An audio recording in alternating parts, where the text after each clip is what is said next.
Hello there YouTube, this is Level Mango and I've got you guys another tech review today. Today I'm going to be looking at one of these. Now this is a Raspberry Pi 3 handheld doodad that somebody online has made.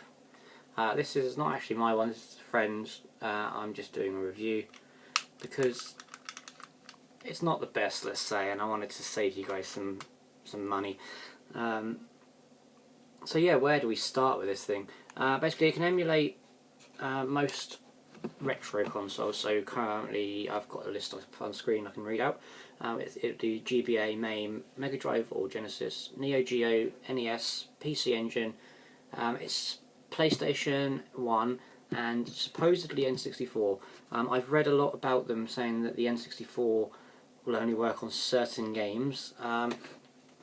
I was going to test it and try and find out, but the file system that the card is formatted to does not like Windows PCs, so it may be set up for a Mac because my friend uses a Mac, in which case that would make sense. Or it may just be that you can't add anything to it, and it's another negative point for this thing.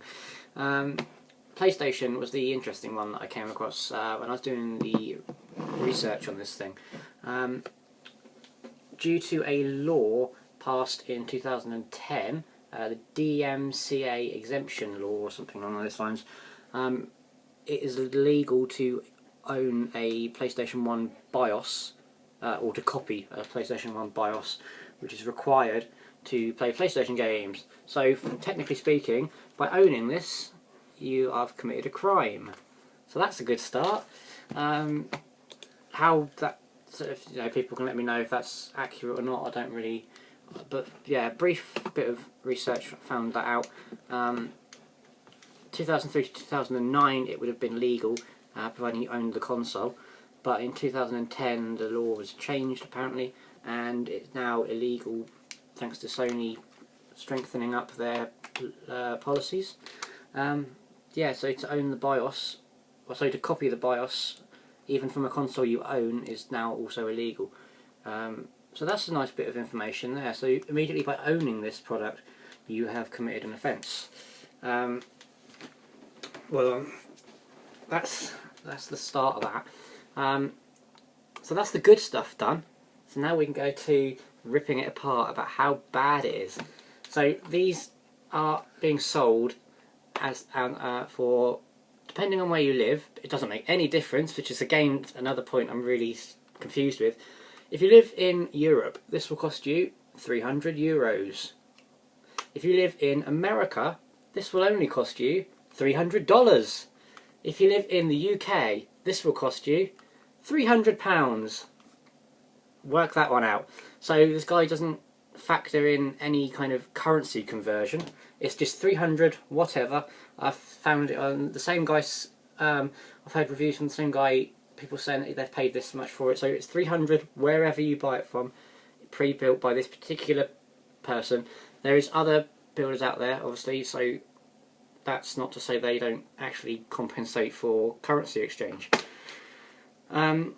So yeah, we've got essentially what we've got here is a Raspberry Pi game kit, Raspberry Pi Zero game kit, sorry, 1UP get 0, which retails at around 80 to maximum I've seen them as £150, and a very no expense spared Raspberry Pi battery, which I found on eBay for £4.90, so that's no expense spared. I've got some photos of how bad this is actually built inside, which I'll add on to this video and do a little voiceover on that shortly, but essentially, yeah, we've got a couple of the buttons aren't even soldered on properly, because of the funky idea of having these big buttons. It means that the buttons can't actually touch where they should because of the size of them. So most of the good ones I've seen online purely use these silver buttons, and you'd have the 4 directionals and then you'd have 6 along there. But yeah, this guy's decided that no, we don't want them, we're going to have big old beautiful colourful ones, which I'll give him do work. They are soldered in on 2 points, but there's certain points where it's just completely hanging and floating in the air, where it just looks really messy. And yeah, analog stick already doesn't work. We've had this hardly a couple of months ago. Oh, see, there you go, look at that. The stick also decides to randomly fall off if you give it any slight amount of pressure, and it's now currently on the floor. So yeah, that's yeah, but the analog stick doesn't even work in game. I've tried it on older games, and I've also tried it on a PlayStation game which is pre-installed on this, and the game doesn't work. So that is completely redundant from this. Speakers, right. Speakers, yeah, they're quite alright, but to compensate for them being so small, how do we get around that? I know. We go on eBay, we buy a cheap circuit board to amplify, which I've actually got because I bought several for another project, and we put a fucking great big capacitor on it. So this board here is exactly the same board I used for my monitor that I built, and I know for a fact that those boards are incredibly cheap. I got, I think, 10 for about £1.50, and then he's just put a big old capacitor on there. What is it? It's a, what value is that one? 1000 Faros, ultra Faros at 10 volts. So lots of things. So it does the job, but it's a very cheap way of doing it. There surely must be better options than that. That is exactly the same board as the one I did purchase, which is just a 5 volt feed in, and it amplifies the sound basically. It's nothing too fancy to that. Some of these I've seen online have HDMI out. This one is decided to leave the hole there for HDMI, but completely like cut corners and not bother putting the HDMI port attached. Supposedly you can use the 3.5 jack as a video out. I've not yet tested that, but I will be testing that and putting that into the end of this video, whether it worked or not. But looking at it, it might work. It's got a AV and a ground, so it potentially would work. So that's promising, maybe. We'll go with that. Next thing I think he's cut corners with. Most of these I've found online for sale pre-built are coming with around the lowest one I found was like a 32 gig card, but most of them are coming with about 256 gig. This one for your £300, dollars, etc. comes with a 16 gig card, so no expense spared. But yeah, I've read a lot online about this guy. He's basically built these up, made a huge amount of profit, and then vanished, as far as I'm aware. My friends tried to contact him about information about uploading new games and things, and as far as I'm aware, he's heard nothing. So yeah, that's pretty bad. But yeah, I'm going to go over to the up close things in a second. I did write a quick list down here of other issues that I've found with it. So generally badly built. It's just, yeah, screws come loose. I've tightened them up so many times and they just keep coming loose. It's just, you know, if I hadn't been told how much it was, I seriously would have said like maybe £50, if that. Yeah, the shell is actually quite sharp in areas as well. There's quite a sharp bit there, if you can just about see it. So the shell itself even is quite, even these edges, they're very sharp. So it's not comfortable in your hand at all. It's very bulky. It just doesn't feel something you could play for long. I've tried playing a couple of games with it, and it's just, yeah, it's too bulky. It doesn't fit your hand. You've got like edges digging into your hands whilst you're trying to use it, and it's just not usable. Another thing that is kind of what I've already stated, but annoyed me more than anything, is that due to these buttons being in here, the actual buttons are all out of line of the circuit board. So they're all, it just looks like it's been chucked together. It's, yeah, not good. I'll show you in the next video, in the next section as well, but also the buttons that he's used here.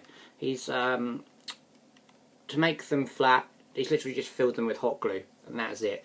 They're regular buttons off like a SNES or something that are cheap, you know, easy and cheap to get hold of, rather than using these nice metallic ones. And then, yeah, he's just filled them with hot glue and flattened it down very roughly and hope no one would notice. But yeah, we'll go to the next bit now. I strongly advise you don't get this. You can build one yourself for easily half the price. There's many other options out there for the whole emulation scene. You can do things like R4 cards, which is I've covered before. You can do what else have we got? We've got like the DSi R4 card, sorry, and we've got the what's the one with the macro, Game Boy Macro. You can get Game Boy Macro with a DSi card, or there's so many other options. There's Raspberry Pi itself gives you so many options. So why you'd have to be crazy to pay that much for this, because it's really not worth it at all. It's not as if there's no redeeming factors. I want to be able to say, you know, it's even, you can't really see it, but you can just about see. Rather than correctly solder and things, the guys literally just put Kevlar tape and taped it so that the boards don't short out. It's unreal, it really is. There's so much wrong with this thing electronically, let alone morally, of being able to sell it for such a huge markup. Yeah, so yeah, I can definitely recommend you do not buy one of these. There's a couple of websites that I will put a link at the bottom that sell ones that actually are good, and are very similar, and I think they start at around $169.99, and they come with many more games. They're properly built, they're not botched, and they're, yeah, good. The only other last thing I wanted to mention was about the running PlayStation games on it. If you were going to ignore the legality side of it and do it anyway, it does run PlayStation 1 games. However, whilst it's running them, it will continuously flash up saying that there's a power error. I'm assuming this is due to the draw on the CPU to emulate a PlayStation. So I would just turn it on quickly and show you guys what you actually get. So, can we see? No, we can't. We can just about see. So basically, it's running off Emulation Station, which is free to get software. Doesn't cost anything. You can download it free, put it on a Raspberry Pi, and you're good. So that costs nothing to get hold of that software. So he's not even had to pay for the software.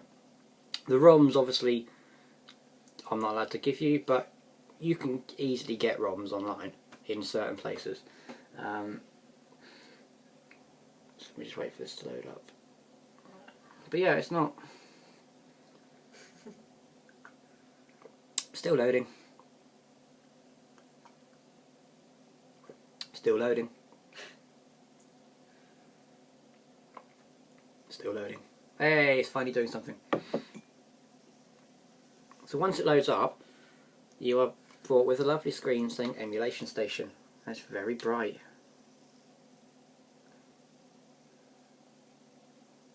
And after about 6 months, we get to a screen which allows us to go through and select the games and this sort of thing. So the only thing that makes this any good is Emulation Station. But Emulation Station is a free to use program, so anybody can get it. So you don't need to have invested this amount of money. The only thing I like other than that about it is I do quite like the little symbols we have on the baseboard, little PlayStation logo, Triforce, Space Invader, etc. But that's nothing to do with this particular build or this guy. That is just what the one-up board looks like. So yeah, I will show you a bit more detail on these other videos now, on voiceover them, and we will run up at the end on what I think. Okay, so the first picture I'm going to be showing on screen is of one of the buttons. So the blue button, for example, down lower corner to the right, you can see there's the two prongs that haven't actually even been attached. You can see there's a solder joint to the lower right corner, and I did think that maybe it was soldered to the button, but this is actually just really sloppy soldering from something going from the underside. So that's not actually anything to do with this particular button. Next image we've got, it also shows the same. It's yellow button, which shows that 2 prongs haven't even been attached, which, okay, don't need to be done for functionality, but it would at least look better if they were attached. What does surprise me about it, though, is that the green button and the red button, all 4 prongs are attached. So, very odd indeed. But yeah, we're moving on to the next one. Okay, for the second image I'm going to be showing you guys, it is of the board, the actual controller pad board. I've removed the front cover from the handheld console thing, and you can actually see quite how on the piss and wonky these buttons have been applied. Most of them are pretty good until we get to the right hand side of the board. We've got the A button and the Z button, both perfectly done, and no problems with them at all. It's when we come to these other ones, we can see the state they've been left in, and to the right of the top button, which is Y, you see it says R1. The solder joints along there are also very roughly done. I would have liked those to have been a bit tidier than that, to be honest. Especially for how much this thing was. You'd expect them to be soldered to a decent standard, not just kind of botched. But yeah, so that is that image. Okay, and for our final 2 images, I'm going to be intermitting between them. The first one I'm going to be showing you is the actual buttons I spoke about. Now, as you can see, the guys who've done this has literally bought cheap buttons, possibly off a SNES, possibly not even that, possibly off a knockoff version of a SNES controller, and literally just crammed them with hot glue, and not even smoothed them very nicely. There's glue residue on the edges of the buttons. The yellow one, yeah, okay, that's not too bad. But all the other ones, yeah, you can see for yourself. The second image in this little section is a quick image of the front casing, I suppose you'd call it. The condition of the holes that have been drilled out. Yes, drilling in perspex is very awkward to do without it cracking, so well done for getting a nice solid solid hole. But yeah, it just looks untidy, doesn't it? You've paid a lot of money for this thing, and that's what you're getting. You would expect it to be at least flush on each one and no sharp edges as we've got on these ones. It's obvious that they've been drilled and then filed, but then the final filing, we could have used a finer file to do the final filing. That's a tongue twister there. Rather than just to leave them like that. Again, it doesn't interfere with the actual use of them, so there's no problem with it. But from an aesthetics point of view, it just looks really tacky. But there we go. So thank you for watching this video, guys. Hopefully you find it helpful and you don't go and spend your money on one of these things. If you do, please research the builder. Make sure he's got a reputable supply line and he's done this in the past and he is contactable.